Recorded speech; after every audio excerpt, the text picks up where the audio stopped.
Welcome to my podcast, Sac Taff. Hope you're all feeling well.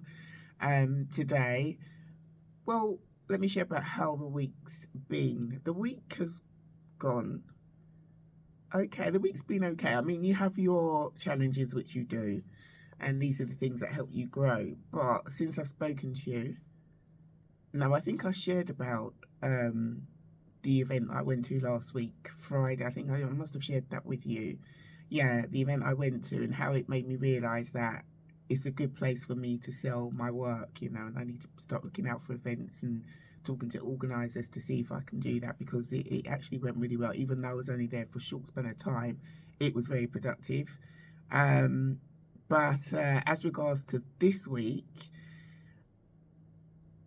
been a bit different. I haven't been out and about promoting my book, Taffy How, as much, but I've been doing a lot of online work in order to gather information, and I'm trying to build something up online as regards to my the work that I'm doing. So I've been busy, but just in a different way.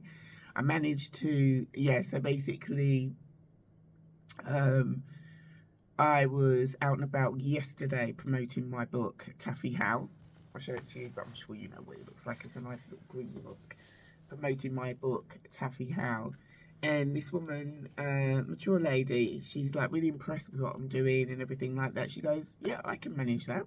I can manage that. Let me go and get some money. She's taken the book. She's closed, because I do canvassing. That's one of the ways I sell my book. So she's closed the door and gone into her flat, but closed the door for the flat. And I'm sort of thinking, why she closed the door for the flat though? And I'm sort of thinking, normally I can pick up whether I can trust someone or not. But the fact that she's closed both doors, hopefully she's coming back to give me the money for the book. That's what I'm thinking now. And I'm thinking and I'm waiting. And I'm sort of saying, no, just be patient and wait. I'm going to get a tissue now because my nose is itching me. Just be patient and wait. Oh, excuse me.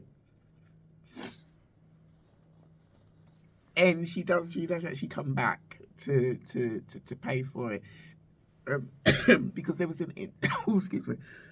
There was an incident a few years ago whereby I was working in a particular area, canvassing, and it was quite a tall story flat. So young man comes down and has a look at the book and says, hold on a minute, I'll go and get the money. And he takes the book. And cut a long story short, I'm waiting for him to pay for it and he doesn't come down. And I do say to him, on the bus, it is important that you come down and pay for the book. And I'm sort of saying, I've got young children, that could be milk money for them. I was going on like that. I just didn't like the fact, no, it's more than that. It's the fact that you've done something, you produce something, it's cost you money, and it's basically how you're earning your living. And you don't expect someone to take something from you like that and on purpose and not be bothered to pay for it. So that was disappointing. Then I've had another incident whereby I used to sell my first book, I've shared before, the first part separately from the second and third part. And I remember working in a particular, I remember it was in the Croydon area, nice bright sunny day, and I remember this woman said that she would take part 2 or 3 or take the first part. I can't remember, but I remember seeing it in a very basic format when I used to put the manuscripts together and sell it like that.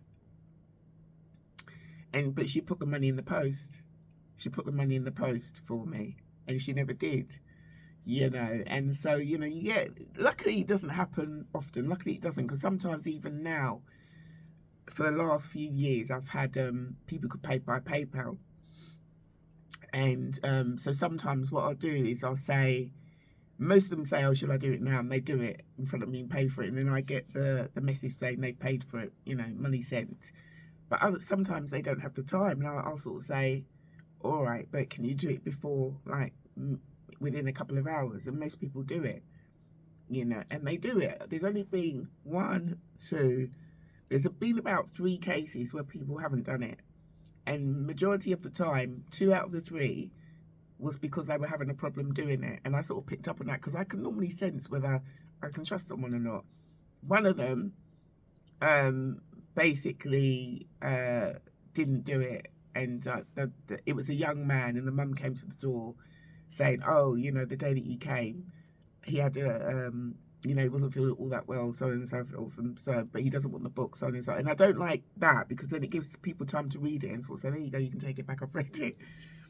But you can normally tell if someone's read it because the spine, this bit here will be a bit creased up. This bit here will be a bit creased up. Yeah, so luckily anyway, she paid for it. So there you go. But, you know, with the tall story one, the lesson learnt there is don't let when it's, you know, flats that high, just take the book and say, hold on, you know, I'll wait for you to bring the money down. And one of the women that did have difficulty paying on PayPal gave me 10 for it and just said, look, you know, because you've had to come back, let me just give you that. There you go. So I don't know how your week's been. You can always comment, you know, let me know. You can always comment and let me know. So I have been reading extracts from my first book, A Sacrifice of a Lifetime. Looking forward to putting it together now and just bringing it out in book format. It's really exciting. And so I've shared a little bit about my parents, a little bit about my siblings, a little bit about how I was in infant school, and I've shared a little bit about who my best friends were in primary school. And so I'll read a little bit about the friends that I had, the group that I was in primary school, which took me on to secondary school. Excuse me. I should have had a drink before I started this, honestly. A drink of water. I had a little bit of hot chocolate. I don't think that's helped. Okay, so all right, so let me see what I've written here.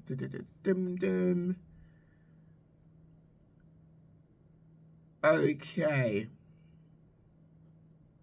Yeah, that's right. Then her best friends are now moving. I've got to that point. And then I've gone to school.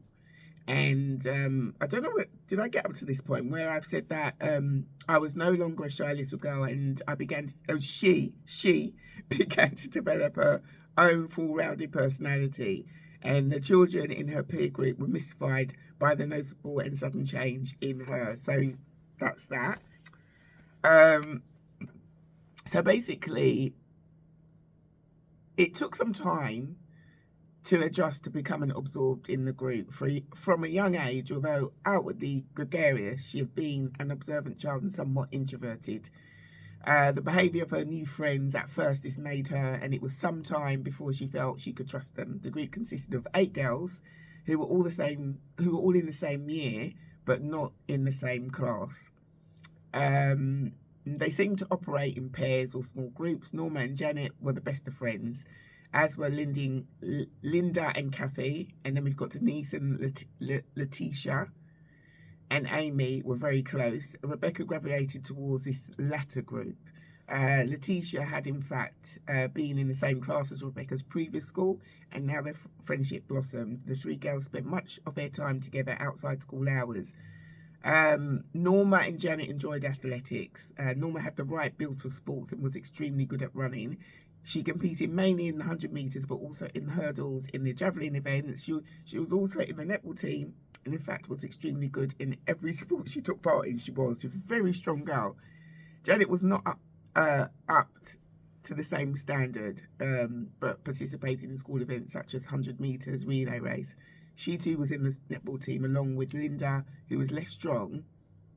Does that make sense? Less strong? Some of the things need to be changed. He wasn't as strong. And then the other girls, but was particularly good at high jumping. And then Rebecca's other friends were shorter in height than Norma and Janet. Denise and Amy, both robust, represented their school in the running, especially the relay races. Only Kathy and Amy were not in the netball team, although both played the game. Kathy, short and stocky, took part in the long jump along with Amy, who also favoured the 100 metres. Letitia shot Is it Letitia? Letitia. Anyway, I have to work that one out. Short with a fuller figure, enjoyed the 100 meters relay races and the long jump. I actually enjoyed the 100 meters. I was very good at 100 meters. Really enjoyed it. So within the group, all the girls had something in common. It was not sport. If it was not sports, it was music and fashion. And I most not forgot to include the boys. What am I talking about? See, things need to be changed. So they shared many interests and hobbies. Norma, Janet, and Letitia were Jamaican descendants. Denise was half Indian and half West Indian. Linda and Kathy were English. And Amy was Anglo-Indian. With Rebecca's parents originating from West Africa, they formed an attractively diverse group. It was a really good group.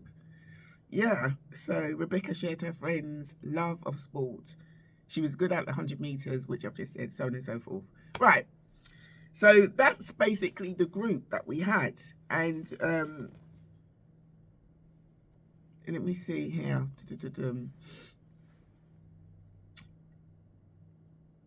Yeah, so Norma was the strongest one in the group. And you know where you get groups where you get like a main person where people sort of like fear that person, they're the group. It was that sort of thing. She was strong and vibrant. I wonder what she's doing to this day. I really do wonder. You know, so you know, time goes on, and you know, I enjoy being in the group, and then all of a sudden, I'll share a little bit about this, but I'll share a little bit about the group, how, because it's just going to drift on, because it drifts on to something personal that happened in the family. This is where it all stemmed off, actually. Yeah, within the group. I did enjoy being in the group. It was good fun. And then things started to change. And I just noticed that, yeah, I don't know whether it was before, because we went on a trip. The school had a trip to France. And I'm not sure whether it started from there. Let me have a look. See, I've even forgotten, you know. Yeah, so we had a trip to France. All the Rebecca's friends were excited about this prospect, but her own mind was filled with anxiety about how she would cope away from home in the event of discomfort and bad behaviour around her. So yeah, so she must have been going through stuff already. So yeah, and she wondered if she would have to sacrifice the occasional periods of solitude, because I liked having that space to myself. I liked having time to myself, which is, you know, I'm sure a lot of people can relate to that. Which was precious to her. When her parents asked her if she wanted to go, she decided to be brave. She might otherwise be left out for a peer group on their return to England. In fact, Linda and Kathy did not go to France, but the other 6 friends' parents signed the consent form. So, yeah, so I'm on my way to France, and this is where the turnaround happened. I was very organised. I got all my outfits ready, and they were new. You know, I remember buying stuff from the catalogue, and everything matched and everything like that. And so the school visit to Boulogne were on arrival. Can you imagine if I'd written this now? No way would I would not have remembered that. On arrival, the weather was dull and dreary. I would have remembered that as the girls alighted from the coach and made their way to the hotel, followed by Mrs. Davis, who was in charge. Rebecca found that she and Amy were sharing a spacious room. There was no carpet or lino on the floor, which was paved with a dark mahogany wood. But that did not worry the girls because their surroundings were so clean and there was a comfortable feel about the place.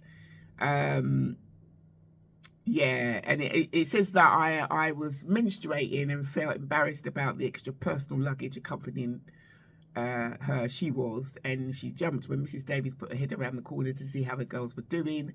Amy wondered why, you know, and Rebecca had reacted in a panicky manner, placing her sanitary towels hurriedly into the suitcase when they were all women. You know, it's just something, I guess you can be a little bit embarrassed about things like that, can't you? Yeah, so what's happened now is normally at that age I had my hair in braids majority of the time. But Rebecca put on her new clothes, moved her braids, and I combed my hair back. I parted in the front and given me a small fringe. I remember doing that, which she combed to the side. This made her look more attractive with her. This made her look more attractive. And in combination with her new garments, her appearance took her school friends by surprise.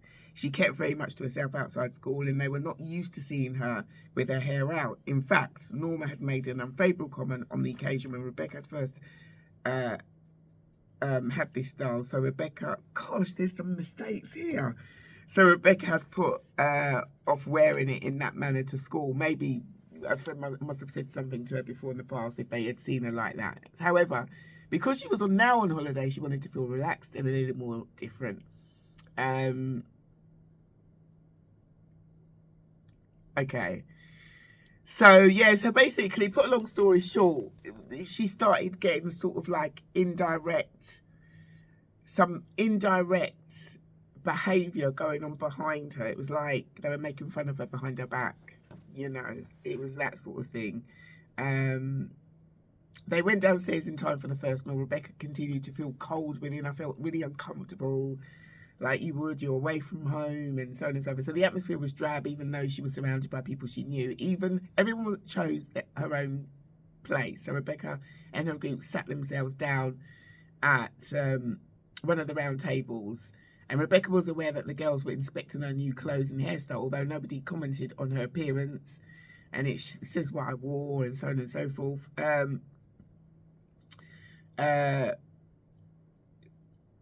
It's got here the white jumper brought out. Hang on a minute. The white jumper brought out Rebecca's dark complexion, highlighting the intensity of her smooth skin and her sparkling brown eyes. The blouse complemented the jumper, and the blue jeans fitted her well and emphasised her slender figure. Silently, they were impressed with her appearance, but she was too young to understand that. She is thinking that there's something wrong with her, and they're taking the mickey behind her back, and all sort of indirectly taking the mickey out of her. So Rebecca sat quietly, not trusting anyone. This would be an excellent time for the others to upset her. She knew they were looking at her, but she did not know what was going on in their minds. And it's got here. It's got, was she being mocked and mimicked? Yes. It's got underlined there. Yes. Where there are smirks on her friends' faces and slight giggles in their voices. Yes. She tried to suppress the tears that were now forming. She felt cold and uncomfortable and wanted to be on her own. A lump was forming in her throat and there was tension in her body. Her temperature began to rise and her hands became moist as the pain swelled inside her, as if her internal organs were pleading for mercy. The hurt grew until she had no option but to leave the table and head upstairs to her room. Her actions surprised her friends, while Mrs. Davies looked on with knowing concerns. Tears were streaming down Rebecca's cheeks. She sat down slowly on her bed and cried, spending the rest of the evening in her room. Amy entered later. Nothing was said. Rebecca made it obvious that she was in no mood to talk. The atmosphere in the room was tense as Amy changed into her night clothes. So the first day, which was supposed to be the most exciting day of all, proved to be the worst in her life. Rebecca felt cold, lonely, upset and homesick. And from that moment, she has never been on another school trip ever. No, she has, but not going away. No. And that's when the problems began to start in Rebecca's life. And I look back at that and I sort of think, all that pain. This is the thing. This is why it was important for me to write this book, because when children go through that pain and it's a constant thing and it continues and it continues, you think that is your life. You don't understand why it's happening. And two, you think this is life. How am I supposed to cope with this? And then you start thinking that there's something wrong with you. You know, all that pain. And it's amazing how, as you grow,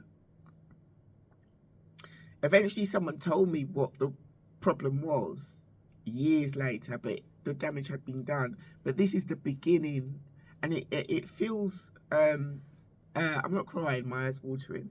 It feels, just going back to that emotion, how she felt, how I felt, all that pain, just because of that, you know. But then, as you see her life evolve, and as my life has evolved, I'm sort of reflecting back on this, saying that it was worth going through that pain then, compared to how I am now, how I think now. You know, the anxieties and the problems other people have. We all have issues, we all have problems, but things like this, I very rarely let it upset me. I know I shared about the event. I shared about the event last week, didn't I? Whereby there was a woman that was there, and it felt like she did say she was going to have a look at my book when I was selling the book at the event. She did say that she was going to come back and have a look at the book, and she didn't.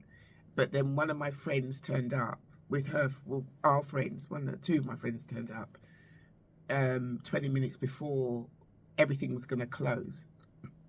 And within about 10-15 minutes, this particular woman who said she was going to have a look at my book, and I had arrived there, you know, at 10 to 2. My friends had arrived at 4:10. Within 15 minutes, she'd spoken to them. They had bought something from her, or one of them had bought something from her, and now in front of my table, she was saying, we need to keep in contact. Let's exchange numbers or something like that. And it really got to me, only because I haven't experienced something like this for a while. Normally, if I do an event, there's always someone there that's doing something similar, or they don't want to look at your work, and you get it. It's only because, and also it was a women's event, and you just don't expect it. You expect better. So my reaction wasn't as great as it could have been, but it's a wake-up call to remember, you know, sometimes you're going to be confronted with things like that. But it wasn't this intense pain that I experienced here. This was the first time that I experienced this pain, you know. And many children go through bullying and they experience this pain and worse. And I like the way that I've written the expression of how I felt, you know, I remember, well, I don't remember it, but I've written it down, and a lump forming in her throat, and there was tension in her body. Her temperature began to rise, and her hands became moist as the pain swelled inside her, as if her internal organs were pleading for mercy. She was in so much pain. The hurt grew inside, and she had no option to leave the table and head upstairs.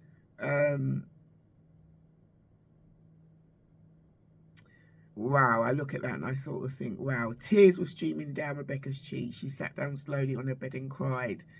And I mean, from then it was just, things. Anyway, I'll share more, but I don't know, I feel quite overwhelmed actually reading that as a grown woman, reading it. And, you know, if you've got any children going through, if you haven't experienced something like that and you have children who are going through it, let them know I don't want to sound flippant, and I can't, because it happened to me. This is how I felt. But things do move on, and sometimes there's a reason for you feeling like this, because as you grow, what this has done is strengthened me. It's allowed me to sit here before you and share. It's allowed me to sit before you and be the quite confident woman I've grown into.